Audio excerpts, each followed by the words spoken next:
경매 권리 분석 TV.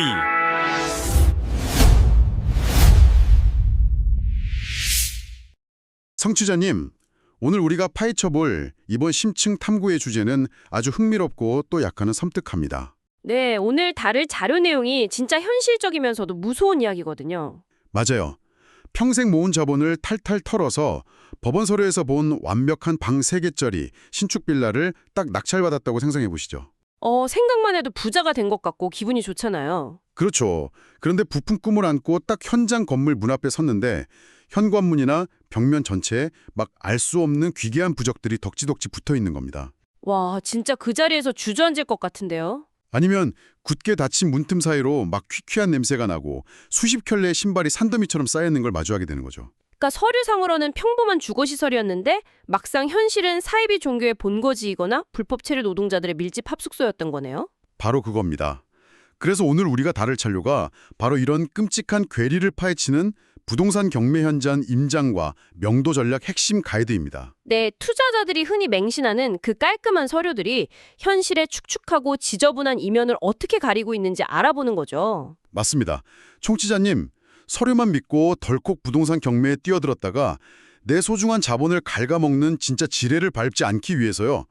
서류가 침묵하고 있는 공백을 현장에서 어떻게 메워야 하는지 파헤쳐보는 것이 오늘의 미션입니다. 사실 경매 시장에 뛰어드는 많은 분들이 숫자랑 서류라는 환상에 빠져 있거든요. 노트북 화면에 띄워놓은 엑셀 파일 수익률 같은 거요. 네, 맞아요. 그 수익률이나 법원이 제공하는 매각 물건 명세서의 활자들을 보면 마치 내가 모든 것을 통제할 수 있다는 착각에 빠지는 싶습니다. 뭐 건축물 대장에 1층 근린생활시설 아니면 다세대 주택 이렇게 명시되어 있으면 이미 머릿속으로는 인테리어 싹 끝내고 월세 받는 상상을 하잖아요. 그렇죠. 투자자들은 이미 입주할 세입자까지 시뮬레이션을 다 끝내버리죠. 그런데 법원 서류가 가진 치명적인 한계가 하나 있습니다. 치명적인 한계요? 어떤 건가요? 바로 서류의 시력은 딱 현관문 앞까지만 미친다는 사실입니다. 와, 서류의 시력의 문 앞까지다. 이거 마치 포토샵으로 완벽하게 보정한 온라인 데이팅 프로필 같네요. 그거 진짜 찰떡 같은 비유네요. 앱상에서는 막 직업도 확실하고 외모도 흠잡을 데 없었는데 막상 현실에서 마주치면 전혀 다른 정체성을 가진 사람이 나와서 엄청 당황하게 되는 그런 상황이잖아요. 네, 정확합니다. 완전히 똑같은 상황이에요. 그런데 좀 의문이 드는 게요. 법원이 제공하는 공적인 서류잖아요. 어떻게 사이비 종교시설이나 불법 다단계 합숙소라는 사실이 아예 누락될 수가 있는 건가요? 그게 참 답답한 부분인데. 감정평가서나 집행부관이 경매 전에 현장 조사를 나가는 걸로 알고 있거든요. 네, 물론 현장 조사를 나가긴 합니다. 하지만 그분들의 조사 권한이나 방식에 명확한 물리적이고 법적인 한계가 존재하거든요. 아, 법적 한계라면 마음대로 들어갈 수 없다는 뜻인가요? 맞아요. 집행관이 막 억지로 남의 집 도어락을 부수고 들어가서 거주자들을 취조하거나 내부 짐을 다 들춰볼 권한은 없으니까요. 하긴 영장 들고 가는 경찰도 아니고요. 그렇죠. 그래서 대부분 외부에서 확인할 수 있는 물리적 구조나 공적인 장부를 기준으로 현황을 작성하게 됩니다. 그러니까 문이 잠겨 있고 거주자를 만나지 못하면 그냥 서류상 용도랑 겉모습만 보고 추정할 수밖에 없다는 거군요. 네, 바로 그 지점입니다. 그래서 이 가이드 자료에서는 물리적 용도의 변질, 그러니까 서류와 현실의 괴리를 잡아내는 건 전적으로 투자자 본인의 몫이라고 강력하게 경고하는 겁니다. 직접 두 발로 찾아가서 눈으로 확인하지 않으면 진짜 큰일 나겠네요. 안 그러면 아까 말씀하신 그 귀괴한 부적이나 수십 켤레의 신발이 만들어내는 지옥도를 낙찰 대금을 싹 다 치른 후에야 마주하게 되는 거니까요. 세상에, 돈 다 냈는데 그런 꼴을 보면 진짜 눈앞이 캄캄하겠어요. 서류의 한계가 명확하다면 결국 현장 임장은 선택이 아니라 그냥 생존 그 자체군요. 네, 절대 대충 넘어가면 안 되는 필수 과정이죠. 그런데 전문가님, 여기서 현실적인 딜레마가 하나 생깁니다.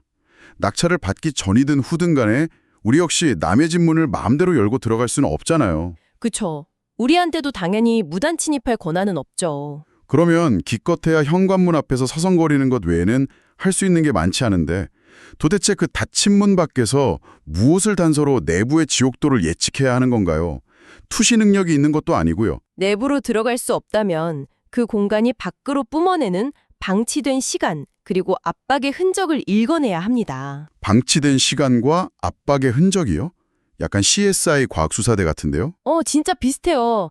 가이드에서 제시하는 가장 직관적이고 강력한 시각적 단서가 바로 먼지의 두께와 우편함의 상태거든요. 아, 먼지랑 우편함. 되게 단순해 보이는데요? 단순해 보이지만 이 두 가지는 점유자의 현재 심리 상태나 경제적 붕괴 수준을 아주 정확하게 보여주는 지표가 됩니다. 구체적으로 어떻게 확인하나요? 예를 들어서 현관문 손잡이나 비밀번호 키패드 위에 쌓인 먼지를 자세히 확인하는 겁니다. 아, 매일 드나드는 집이라면 거기에 먼지가 쌓일 리가 없으니까요. 맞아요. 일상적으로 사람이 사는 공간이라면 결코 먼지가 뽀얗게 쌓일 틈이 없죠. 먼지 두께를 일종의 방치된 타임라인을 보여주는 셈이네요. 그럼 우편함의 상태라는 건 단순히 뭐 광고 전단지가 많이 쌓여 있다, 이런 걸 의미하는 건 아닐 테고요. 네, 전단지는 그냥 바빠서 안 치울 수도 있잖아요. 여기서 핵심은 우편물의 내용과 색깔입니다. 색깔이요? 어떤 색깔을 찾아야 하죠? 우편함이 터질 듯이 꽉 차 있는데 그 안을 자세히 들여다보면 붉은색 글씨가 큼직하게 찍힌 우편물들이 있어요. 아, 빨간 글씨면 뭔가 경고장 같은 건가요? 맞습니다. 국세청 압류통지서라던가 신용정보회사의 채무 독촉장, 아니면 건강보험료 체납 고지서들이 수북한 경우가 있거든요. 와, 듣기만 해도 숨이 막히네요. 이건 단순히 거주자가 잠시 여행을 갔거나 게을러서 안 치운 수준이 아니잖아요. 그렇죠. 완전히 다른 차원의 문제죠. 이 공간을 점유하고 있는 사람이 이미 경제적으로 완전히 붕괴되어서 외부 세계와의 모든 연락을 단절하고 벼랑 끝에 몽여있다는 아주 구조적인 신호입니다. 우편함이 무슨 한 개인의 재무적 파탄을 보여주는 고고학 발굴 현장 같은 역할을 하는 거군요. 네, 진짜 현장의 흔적은 거짓말을 안 하거든요. 그런데 솔직히 말씀드리면요, 청취자님들도 비슷하게 생각하실 텐데 제가 건물을 낙찰받은 합법적인 세주인이잖아요. 네, 소유권자죠. 안에 있는 사람들이 사이비 종교 신도들이든 다단계 조직원이든 아니면 경제적으로 파탄난 분들이든 간에 결국 여기는 자본주의 사회 아닙니까? 자본주의 논리로 접근하시라는 거군요. 네, 그냥 찾아가서 좋게 좋게 협의하는 거죠. 서로 얼굴 붉히지 맙시다. 이사비 넉넉하게 챙겨 드릴 테니까 조용히 좀 나가주시죠, 이렇게요. 돈으로 해결하겠다. 대다수는 그렇게 해결될 것 같거든요. 막 벼랑 끝에 몰려서 잃을 게 없는 사람들이라면 오히려 당장 손에 쥐어주는 현금 몇백만 원이 훨씬 더 절실할 테니까요. 일반적인 상식선에서는 충분히 그렇게 생각하실 수 있습니다. 그렇죠. 제 말이 맞죠. 아니요. 그래서 수많은 초보 투자자들이 대화로 틀면 되겠지, 이사비 넉넉히 주면 알아서 나가겠지, 이런 희망 회로를 돌리면서 입찰가를 무리하게 높여줬곤 하거든요. 아, 그게 희망회로에 불과한 건가요? 네, 가이드는 그런 순진한 접근법이 얼마나 위험한지 아주 강력하게 경고하고 있습니다. 왜 안 통하는 거죠? 돈을 준다는데도요? 방금 언급하신 그런 악성 점유자들에게는 단순한 이사비 협상이라는 로직 자체가 아예 통용되지를 않아요. 이분들은 일반적인 세입자가 아니거든요. 돈을 준다는데도 거부한다고요? 솔직히 상식적으로 잘 이해가 안 되는데요. 그럼 이 사람들의 진짜 목적이 도대체 뭡니까? 이들의 목적은 이사비 몇백만 원을 받아 챙기는 게 아닙니다.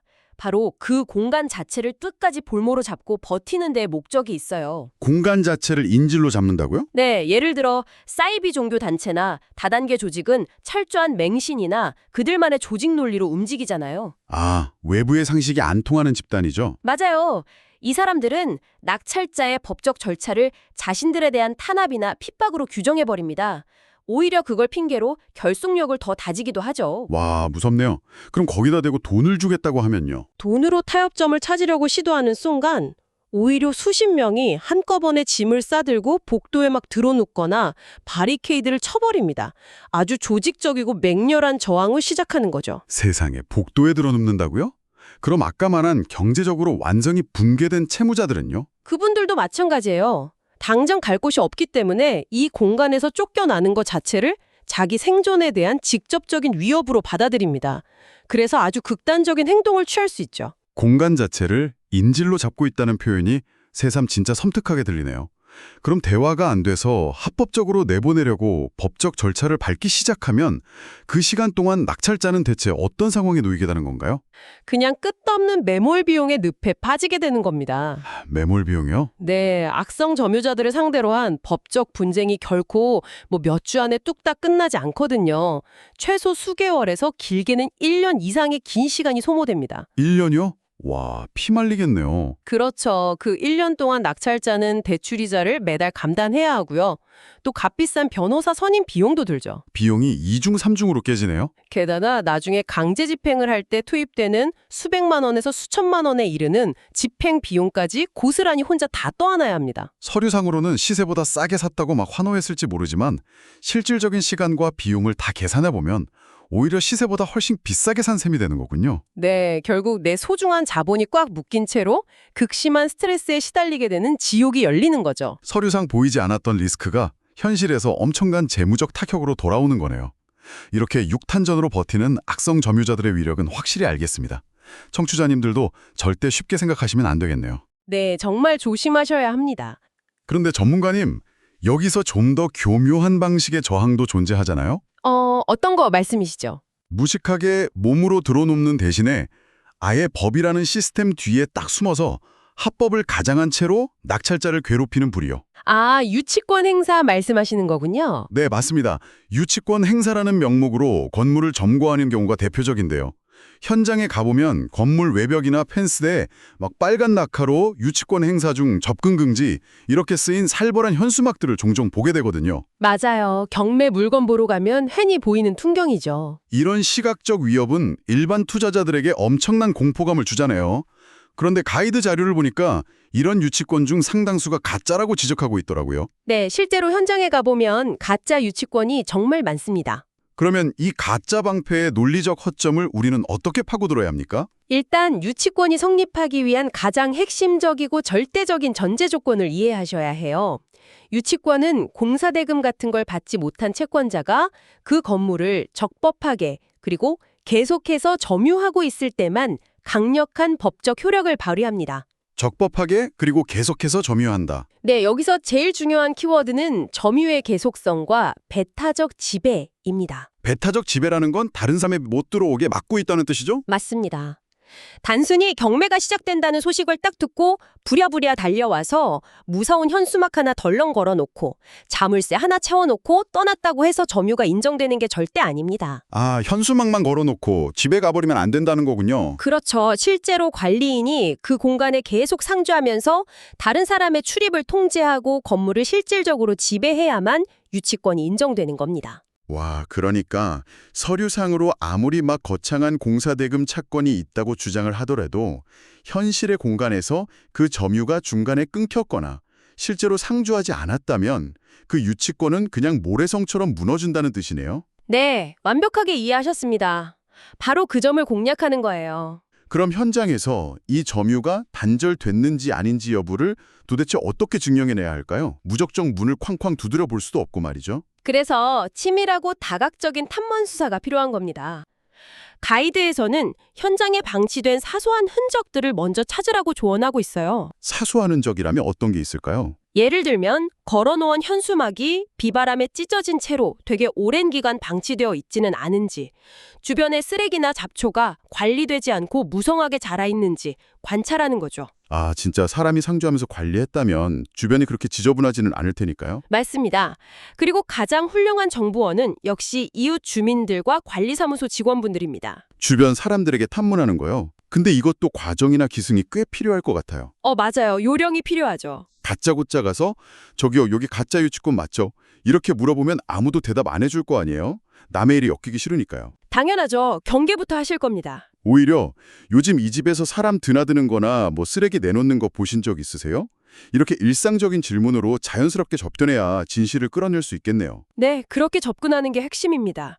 동네 슈퍼마켓 사장님이나 옆집 주민이랑 자연스럽게 대화하다 보면 매우 결정적인 진술이 툭툭 튀어나오곤 하거든요. 오, 예를 들면 어떤 진술인가요? 저 집 몇 달 내내 파리만 날리고 아무도 없더니 어제 경매 넘어간다는 소문 돌자마자 밤에 시끌벅적하게 봉고차 타고 와서 현수막 걸고 가더라고요. 와, 그거 완전 빼박 증거네요. 네, 이런 증언들이죠. 이런 주변의 교차 검증은 유치권자가 지속적으로 상주하지 않았다는 아주 훌륭한 정황 증거가 됩니다. 정황 증거? 그런데 정황 증거만으로는 좀 부족하지 않나요? 맞아요. 이웃의 진술만으로는 법정에서 100% 승소한다고 장담하기는 어렵습니다. 사람의 기억이라는 게 되게 주관적이고 법원에서는 누군가의 말보다는 객관적인 데이터를 훨씬 더 신뢰하기 때문이죠. 아하, 하긴 증인이 나중에 말을 바꿀 수도 있고요. 그렇죠. 그래서 이 가이드 자료는 누구도 반박할 수 없는 아주 차갑고 완벽한 스모킹건을 하나 제시합니다. 완벽한 스모킹건이요? 점유의 계속성.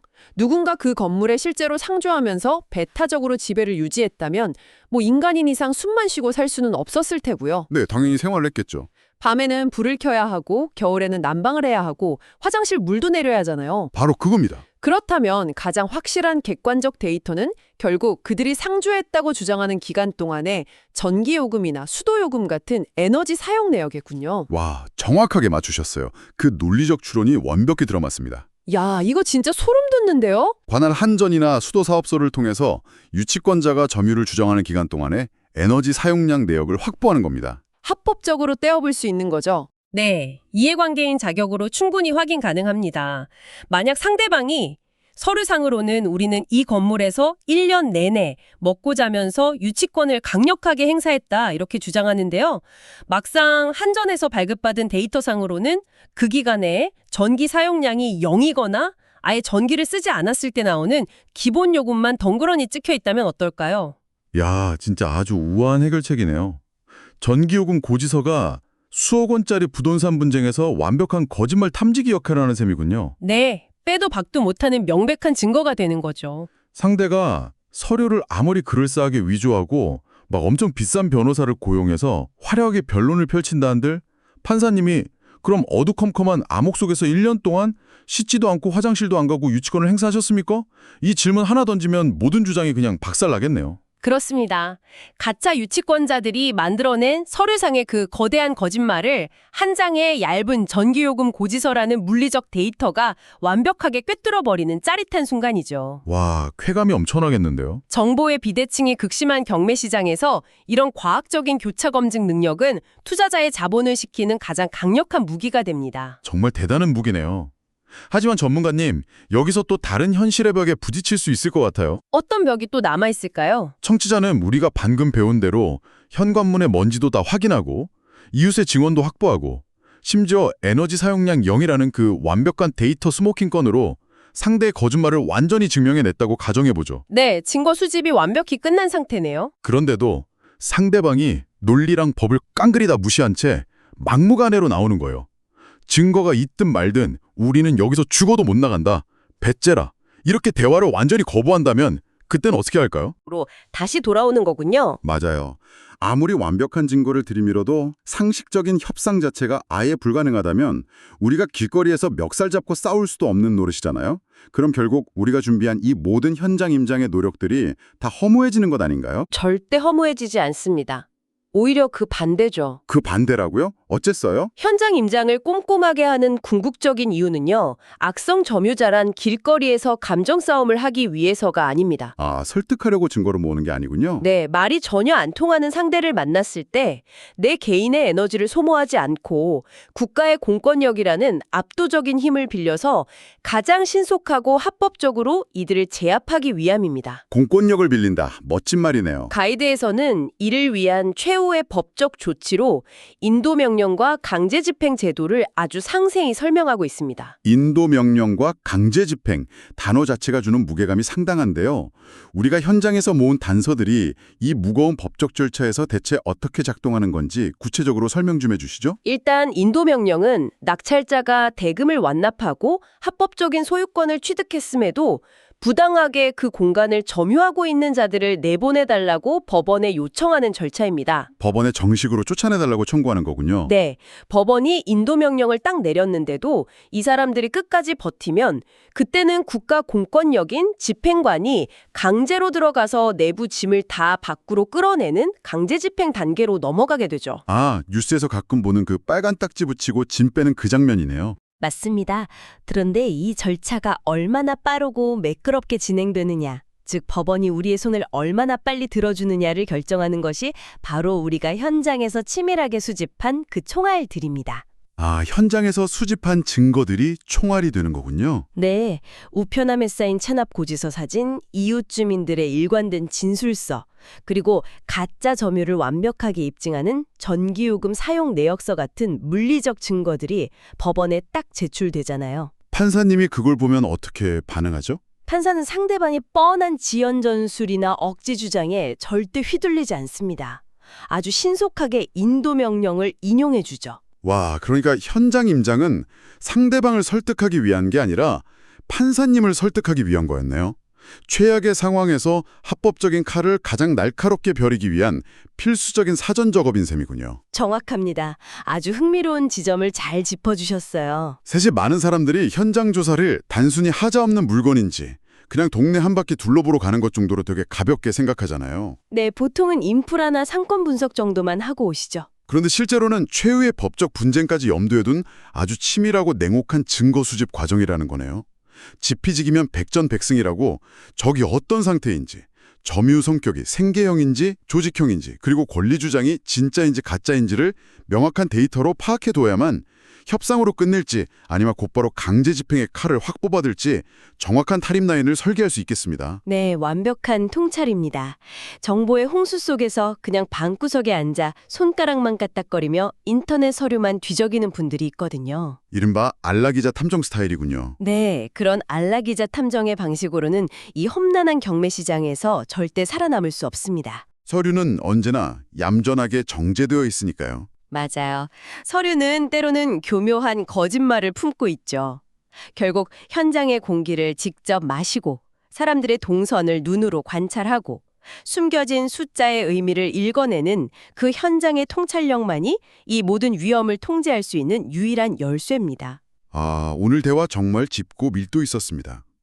청취자님, 오늘 우리의 심층 탐구를 통해 배운 핵심은 아주 명확합니다. 네, 결론이 확실하게 났죠? 부동산 투자라는 이 살벌한 전장에서 진정한 승자가 되려면 공적인 서류라는 달콤하고 얄팍한 장막을 과감하게 걷어내야 한다는 것입니다. 법원이 도장 딱 찍어준 명세서만 맹신하고 현관문을 덜컥 열었다가는 돌이킬 수 없는 지뢰를 밟게 됩니다. 서류가 침묵하는 곳에서 진실은 현장의 아주 사소한 흔적 속에 숨어 있다는 사실을 청취자 여러분도 다시 한번 꼭 기억하셨으면 좋겠습니다. 맞습니다. 현장에 쌓인 먼지의 두께를 가늠하고 우편함을 꽉 채운 붉은 독촉장의 질감을 확인하고 전력량계의 차가운 숫자를 분석하는 그 치열한 발품만이 내 소중한 자본을 지키는 유일한 방패라는 사실을 잊지 마시기 바랍니다. 오늘 훌륭한 분석과 설명 정말 감사드립니다. 네, 저도 아주 즐거운 시간이었습니다. 감사합니다. 자, 정취자님. 오늘 우리는 이 심층 탐구를 마무리하면서 아주 소름 돋는면서도 우아한 진실 하나를 목격했습니다. 네, 정말 짜릿한 진실이었죠. 바로 전기요금 영원이라는 그 극히 사소하고 일상적인 데이터 하나가 수억 원이 오가고 치밀한 서류로 위장된 유치권이라는 거대한 거짓말을 단숨에 산산조각 낸다는 사실 말입니다. 그 작은 숫자의 힘이 정말 대단하더라고요. 그렇다면 우리 오늘 방송을 끄고 일상으로 돌아가실 때 이 화두를 한번 곱씹어 보시면 어떨까요? 어떤 화두인가요? 지금 이 순간에도 우리는 끊임없이 스마트폰을 사용하고 어딘가에 와이파이에 접속하며 수도꼭지를 틀고 전등을 켭니다. 우리가 매일 무심코 세상에 흩뿌리고 있는 이 무수한 일상적 데이터의 흔적들은 훗날 누군가에게 우리의 어떤 숨겨진 진실을 낱낱이 폭로하게 될까요? 와, 갑자기 뒤통수를 팍 맞는 기분이네요. 사람이 만든 서류와 말은 언제든 우리를 속일 수 있습니다. 하지만 공간이 기억하고 데이터가 기록한 물리적 흔적은 결코 거짓말을 하지 않으니까요. 오늘의 심층 탐구는 여기서 마칩니다. 끝까지 함께해 주신 청취자님 진심으로 감사합니다.